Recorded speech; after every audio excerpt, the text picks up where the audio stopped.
In 2023, he shook the nation, but in 2025, they've returned with a new tool, more dangerous than before, the Crowbar coalition. The plan: wedge him out, weaken his roots, then quietly remove him from the stage. But there's one problem: Peter Obi doesn't bend easily. The unholy invitation. It began with what looked like an open hand. The African Democratic Congress, ADC, once a fringe third party, suddenly found itself transformed into a throne room for fallen kings. Atiku, El-Rufai, Rotimi, Amaechi, all circling like lions who hadn't fed since 2023. They said they wanted a unified opposition. They said the door was open for everyone.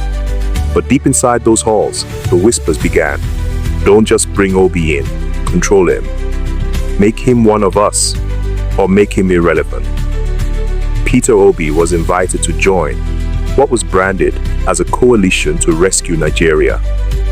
But those close to the inner circle knew the coalition had teeth, and they were sharpening it for someone. The power play begins.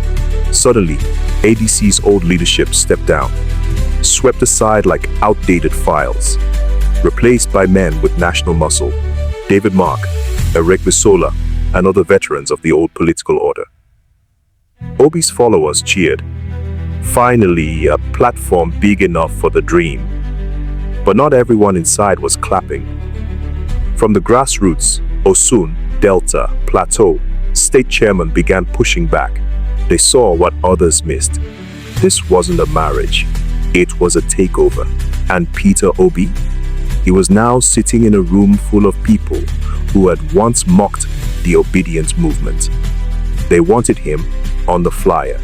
They wanted his followers. But they didn't want his ideas. The South-South warning. Then came the public dagger.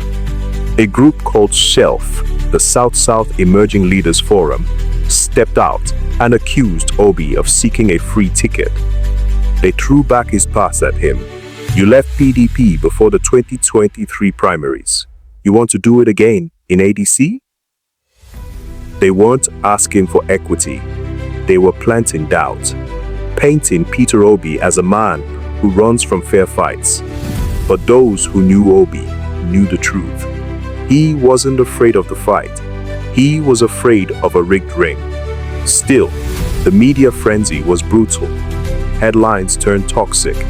And for the first time in months, some Obedients paused. Is he really in control? The fire from his own house. As if that wasn't enough, another blow came from within.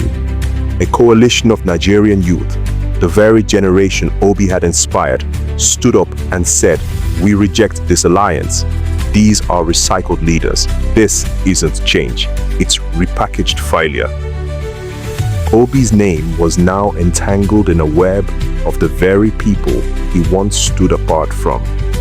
But they didn't see what he was doing. Behind closed doors, Obi was negotiating peace, not surrender. He knew Nigeria needed more than one man.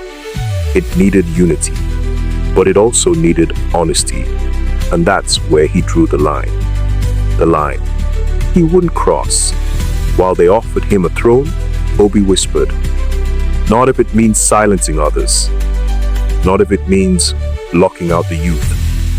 Not if it turns obedience into just another political fan club." They tried to buy his silence. They tried to box him into a coalition that didn't speak his truth.